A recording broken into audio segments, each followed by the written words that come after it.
আমরা কোনো মুলতবি প্রস্তাব এখানে রিড আউট করি নাই মাননীয় স্পিকার। উনি যেটা বলেছেন সেটা অসত্য বলেছেন। ইয়েস, মাননীয় স্বরাষ্ট্রমন্ত্রী। মাননীয় স্পিকার, আপনাকে ধন্যবাদ। মাননীয় বিরোধী দলীয় নেতা ওয়াকআউট করতে চেয়েছেন, পার্লামেন্টারি কালচারে সেটা আছে, রাইট আছে, তারা ওয়াকআউট করতে পারেন।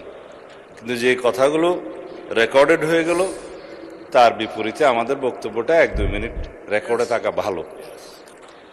যে মুলতবি প্রস্তাবটা আপনার অনুপস্থিতিতে মাননীয় ডেপুটি স্পিকার প্রিজাইড করেছেন, উনি গ্রহণ করেছিলেন, তখনই আমি আপত্তি উত্থাপন করেছিলাম যেটা 68 বিধিতে হতে পারে। কিন্তু মুলতবি প্রস্তাব যে রুলস অফ প্রসিডিওর আছে তার মধ্যে আপনি রাইটলি আইডেন্টিফাইড করেছেন, সেটা আমি আগে উত্থাপন করেছি। যে বিষয়টি আইন প্রণয়নের মাধ্যমে নিষ্পত্তি হতে পারে সেরকম কোনো বিষয় মুলতবি প্রস্তাবে আলোচনা করার বিধান নাই। এটা আপনাদের উদারতা, হাউজের অভিভাবক হিসাবে জাতীয় গুরুত্বপূর্ণ ইস্যু হিসাবে উত্থাপিত হয়েছে, আপনি আলোচনার জন্য রেখেছেন এবং সেটা 2 ঘন্টা আলোচনার জন্য সময় নির্ধারিত হয়েছে, উভয় পক্ষে আলাপ আলোচনা হয়েছে।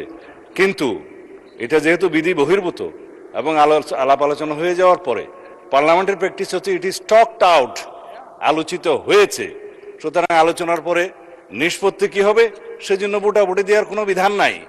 শুধুমাত্র মুলতবি প্রস্তাব উত্থাপিত হবে কি না, উত্থাপিত হবে অথবা হবে না তার উপরে ভোটাভুটির বিধান আছে। কিন্তু আপনি যদি তখন ভোটাভুটি বিধান দিতেন তাহলে পরে এই আলোচনার প্রস্তাব উত্থাপিতই হতো না। অথবা আরেকটা আপনার অপশন আছে, স্পিকার হিসাবে আপনি কোন মুলতবি প্রস্তাব বিবেচনা করবেন অথবা বিবেচনা করবেন না, আপনি এটা রিড আউট করে, এটা প্রিভিলেজ হলো অপোজিশন মেম্বার কেউ যখন সরকারি কর্ম বাধাগ্রস্ত করতে চায়, ব্রিটিশ পার্লামেন্টের নজির অনুসারে তারা ট্রেজারি বেঞ্চের আলোচনা যাতে এগিয়ে না যায় সেজন্য মুলতবি প্রস্তাব তোলার পরে সেটা মুলতবি হলো কি হলো না সেটা স্পিকারের ইখতিয়ার অথবা ভোটাভুটির ইখতিয়ার। তখন মুলতবি প্রস্তাবটা আলোচনা না হলেও প্রিভিলেজটা হলো যে তাদের উত্থাপিত বিষয়টা আপনাকে পড়তে হয়, সেইটাই। আর আমরা কোনো মুলতবি প্রস্তাব এখানে রিড আউট করি নাই মাননীয় স্পিকার। উনি যেটা বলেছেন সেটা অসত্য বলেছেন। যেটা মুলতবি প্রস্তাব আমিও শুনেছি আজকে একজন বেসরকারি সদস্য উত্থাপন করতে পারেন, সেটা আপনাকে বিবেচনা করতে হবে, যেহেতু একই বিষয়ে আপনি বিরোধী দলের মাননীয় নেতার একই রকম মুলতবি প্রস্তাব আপনি গ্রহণ করেছেন। এটা প্রেসিডেন্ট হিসাবে as a matter of right বেসরকারি সদস্য সেটা ক্লেম করতে পারে।